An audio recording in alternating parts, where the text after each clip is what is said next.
안녕하세요. 오늘은 예레미야서 33번째 시간입니다. 저희가 지난 시간에 예레미야서 36장의 말씀을 통해서 사람과 사탄이 아무리 하나님의 말씀을 없애려 해도 하나님께서는 자신의 말씀을 반드시 보존시켜 주신다는 것과 또 하나님의 말씀이 주어졌을 때 그 말씀을 자신을 치료하려는 처방전으로 감사히 받아들이는 사람이 있는가 반면에 하나님의 말씀이 왔을 때 그 말씀이 나를 괴롭게 하고 공격하는 말로 악하게 받아들이는 사람도 있다는 것을 살펴보았습니다. 오늘은 예레미야서 37장과 38장의 말씀을 함께 살펴보려고 하는데요. 먼저 이 두 장의 전체 줄거리를 말씀드리겠습니다. 37장은 요시야의 아들 시드기야가 바벨론 왕 느부갓네살에 의해 왕으로 세워진 이후의 상황에서 시작됩니다. 그러나 왕과 그의 신하들과 백성은 주께서 예레미야를 통해 주신 말씀을 듣지 아니하였습니다. 시드기야 왕은 예레미야에게 사람을 보내 우리를 위해 주 우리 하나님께 기도하라고 요청하지만 하나님께서는 갈대아인들이 반드시 다시 돌아와 이 성을 치고 불사를 것이라고 응답하십니다. 이후 예레미야는 베냐민 땅으로 나가려다 갈대아인에게 항복하려 한다는 거짓 고발을 받아 매를 맞고 지하 감옥의 골방에 갇히게 됩니다. 그리고 시드기야 왕은 예레미야를 불러서 은밀히 주께로부터 무슨 말씀이 있는지 묻고 예레미야는 왕이 바벨론 왕의 손에 넘겨질 것이라고 전합니다. 그 후에 예레미야는 감옥들에 머무르게 됩니다. 38장에서는 통치자들이 예레미야가 갈대아인들에게 나아가는 자는 살 것이라고 말한 것을 문제 삼아 그를 죽이려 하고 시드기야 왕은 예레미야를 그들의 손에 넘깁니다. 그래서 예레미야는 진창이 있는 구덩이에 던져지지만 에벤멜렉의 간청으로 구출되게 됩니다. 이후에 시드기야 왕은 다시 예레미야를 불러 하나님의 뜻을 묻게 되고 항복하면 살 것이나 거부하면 성이 불타고 왕도 벗어나지 못하리라는 말씀을 듣게 됩니다. 그러나 시드기야 왕은 두려움 때문에 결단하지 못합니다. 그리고 예레미야는 예루살렘이 함락되는 날까지 감옥들에 머무르게 됩니다. 이것이 37장과 38장의 전체적인 흐름입니다. 이제 오늘 본문 안에서 보여지는 시드기야 왕의 모습을 통해서 우리에게 주시는 말씀을 살펴보겠습니다. 먼저 37장 2절에 이렇게 기록되어 있습니다. 그러나 그 왕과 그의 신하들과 그 땅 백성이 주께서 대언자 예레미야를 통해 말씀하신 그분의 말씀들에 귀를 기울이지 아니하고 이렇게 이미 하나님의 말씀이 주어졌습니다. 그런데 문제는 말씀이 주어졌지만 듣지 않았다는 것입니다. 그런데 3절을 보면 시드기야 왕은 예레미야에게 이렇게 말합니다. 시드기야 왕이 셀레미야의 아들 여후갈과 제사장 마아세야의 아들 스바냐를 대언자 예레미야에게 보내어 이르되 이제 우리를 위해 주 우리 하나님께 기도하라 하니라. 이렇게 기도를 요청하는데요. 겉으로 보면 신앙적인 태도입니다. 그러나 이미 말씀을 듣지 않았던 왕이 다시 기도를 부탁하고 있습니다. 순종은 하지 않으면서 기도는 요청합니다. 시드기야 왕이 예레미야를 통하여 하나님의 뜻을 묻자 6절부터 10절에 하나님께서는 분명하게 말씀하셨습니다. 이집트의 파라오 군대가 잠시 유다를 도우려 나왔으나 결국 자기 땅으로 돌아갈 것이며 바벨론 군대는 다시 와서 예루살렘을 공격하고 그 성을 점령하여 불태울 것이라고 하셨습니다. 그리고 하나님께서는 갈대아 사람들이 반드시 떠날 것이라는 자기 위로와 착각에 빠지지 말라고도 경고하셨습니다. 설령 유다가 바벨론 군대를 크게 쳐서 부상자만 남긴다 해도 그 남은 자들조차 일어나 이 도시를 불태울 것이라고도 하셨습니다. 그런데 37장 17절과 38장에 보면 시드기야 왕은 예레미야를 계속 불러서 하나님께서 주신 말씀이 있는지 물어보는 모습을 볼 수 있는데요.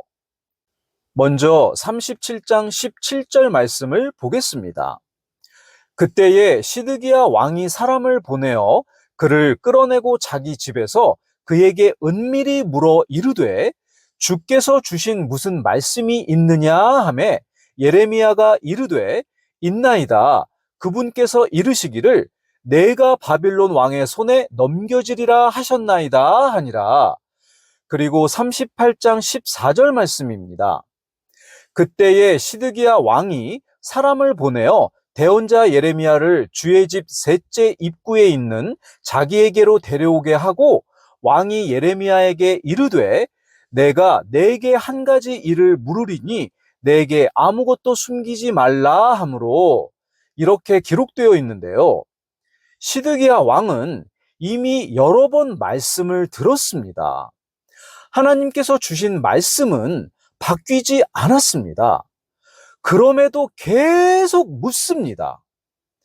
그리고 하나님께서는 예레미야 대언자를 통해서 또다시 분명하게 말씀하십니다. 38장 17절 18절 말씀을 보겠습니다. 이에 예레미야가 시드기야에게 이르되 주 군대들의 하나님 곧 이스라엘의 하나님께서 이같이 말씀하시나이다. 내가 만일 확신을 가지고 바빌론 왕의 통치자들에게 나가면 내 혼이 살고 이 도시가 불타지 아니하며 너와 내 집이 살리라. 그러나 내가 만일 바빌론 왕의 통치자들에게 나가지 아니하면 이 도시가 갈대아 사람들의 손에 넘겨지리니 그들이 이 도시를 불태우고 너도 그들의 손에서 피하지 못하리라 하매 이렇게 시드기야 왕과 예루살렘이 살 수 있는 방법을 알려주셨습니다.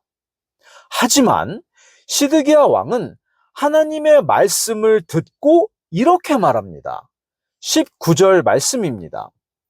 시드기야 왕이 예레미야에게 이르되 나는 갈대아 사람들에게 항복한 유대인들을 두려워하노라. 그 사람들이 나를 그들의 손에 넘겨주면 그들이 나를 조롱할까 염려하노라. 여기서 그의 본심이 드러납니다. 그는 하나님의 뜻을 몰라서 순종하지 않은 것이 아닙니다. 사람들을 두려워했기 때문에 순종하지 않았습니다. 그래서 예레미야 대언자는 다시 하나님의 말씀을 시드기야 왕에게 전합니다. 20절에서 23절까지의 말씀을 보겠습니다. 예레미야가 이르되 그 사람들이 왕을 넘겨주지 아니하리이다. 간청하건대 내가 왕께 말씀드리는 주의 음성에 순종하소서. 그리하시면 왕의 일이 잘 되고 왕의 혼이 살리이다. 그러나 왕이 만일 나가기를 거절하시면 주께서 내게 보여주신 말씀이 이러하니이다. 이르시되 보라 유다 왕의 집에 남아있는 모든 여자들이 바빌론 왕의 통치자들에게 끌려갈 것이요 그 여자들이 말하기를 내 친구들이 너를 부추기고 너를 쳐서 이겼으며 내 발이 진창에 빠짐에 그들이 뒤로 물러갔도다 하리라. 그러므로 그들이 내 모든 아내들과 내 자식들을 갈대아 사람들에게 끌어낼 것이요 너는 그 사람들의 손에서 피하지 못하고 오히려 바빌론 왕의 손에 붙잡힐 것이며 내가 이 도시를 불에 타게 하리라 하셨나이다 하니라. 38장 17절부터 23절까지를 보게 되면 하나님께서는 시드기야 왕과 예루살렘이 멸망당하지 않는 방법을 분명하게 알려주셨습니다. 또한 하나님의 말씀에 순종하지 않았을 때는 멸망하게 된다고 분명히 말씀하셨습니다. 우리가 지난 시간에 여호야김 왕이 하나님의 말씀이 듣기 싫어서 불에 태워버리는 모습을 보았었는데요. 오늘 시드기야 왕은 여호야김 왕처럼 그렇게 악한 왕은 아닌 것 같습니다.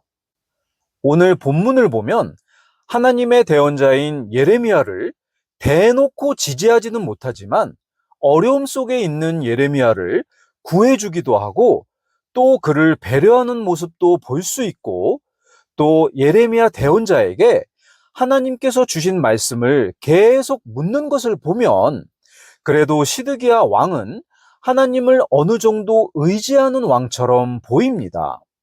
하지만 시드기야 왕은 하나님께서 살 수 있는 방법을 알려주셨음에도 결국 이런 모습을 보입니다. 24절에서 26절까지의 말씀입니다. 이에 시드기야가 예레미야에게 이르되 아무도 이 말들을 알지 못하게 하라. 그러면 내가 죽지 아니하리라. 그러나 만일 통치자들이 내가 너와 이야기하였다는 것을 듣고는 내게 와서 내게 이르되 내가 왕에게 말한 것을 이제 우리에게 밝히 말하고 우리에게 숨기지 말라. 그러면 우리가 너를 죽이지 아니하리라. 또 왕이 내게 말한 것도 밝히 말하라 하거든. 그때에 너는 그들에게 이르기를 내가 왕 앞에 내 간구를 들이되 곧 내가 요나단의 집에서 죽지 않도록 그분께서 나를 거기로 돌아가게 하지 말 것을 구하였노라 하라 하니라. 시드기야 왕은 하나님께서 주신 살 수 있는 길이 분명하게 있음에도 사람들을 두려워해서 결국 멸망하는 길을 선택하게 됩니다. 오늘 본문을 통해서 본 시드기야 왕의 모습은 하나님의 백성을 다스리는 왕으로서 하나님의 말씀에 순종하지 않고 올바른 판단을 하지 못했으며 또 공개적으로 하나님의 말씀을 따르지도 못하고 예레미야를 불러서 은밀하게 묻고 듣는 태도를 보였습니다.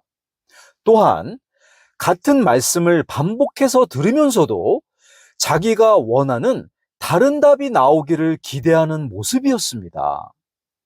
그리고 사람들의 눈치를 보며 하나님의 말씀에 순종하지 못하는 모습이었습니다. 이런 모습이 바로 오늘 우리와 너무 닮아 있지 않습니까? 우리는 하나님의 뜻을 모르는 사람들이 아닙니다. 이미 말씀을 통해 충분히 알고 있습니다. 그런데도 우리는 또 묻습니다. 혹시 다른 길이 없을까? 혹시 하나님께서 내가 원하는 대로 해주시지 않을까? 기대합니다. 기도는 하지만 그 기도가 하나님의 뜻을 따르기 위한 기도인지 아니면 내가 원하는 방향을 정당화 받기 위한 기도인지 생각해 보아야겠습니다. 또 우리는 말씀을 듣습니다. 그러나 그 말씀이 나에게 손해가 되는 것 같으면 망설입니다. 또한 우리는 기도합니다. 그러나 그 기도의 응답이 내 기대와 다르면 또 다른 답을 찾으려고 합니다. 우리는 하나님 제일주의로 살아야 한다고 말하지만 실제로는 사람을 더 두려워하며 살아가고 있습니다. 평판, 관계, 이익, 손해, 주변의 시선을 하나님의 말씀보다 더 크게 생각하며 살아갑니다. 이것이 시드기야의 모습이었고 이것이 오늘 우리의 모습일 수 있습니다. 오늘 본문 안의 시드기야 왕의 모습을 보면서 이미 주어진 하나님의 말씀에는 순종하지 않고 우리가 원하는 답만 계속해서 찾고 있지는 않은지 또 하나님을 두려워하기보다 사람을 두려워하며 망설이면서 살고 있다면 우리는 시드기야 왕과 같은 길을 걷고 있는 것입니다. 우리는 그렇게 살아서는 안 됩니다. 기도를 요청하는 신앙이 아니라 말씀에 순종하는 신앙이어야 합니다. 이미 우리에게 주어진 하나님의 말씀이 너무나도 많고 넘칩니다. 진정으로 하나님의 말씀에 감사함으로 순종하고 하나님 제일주의로 살아가는 저희 모두가 되기를 소망합니다. 감사합니다.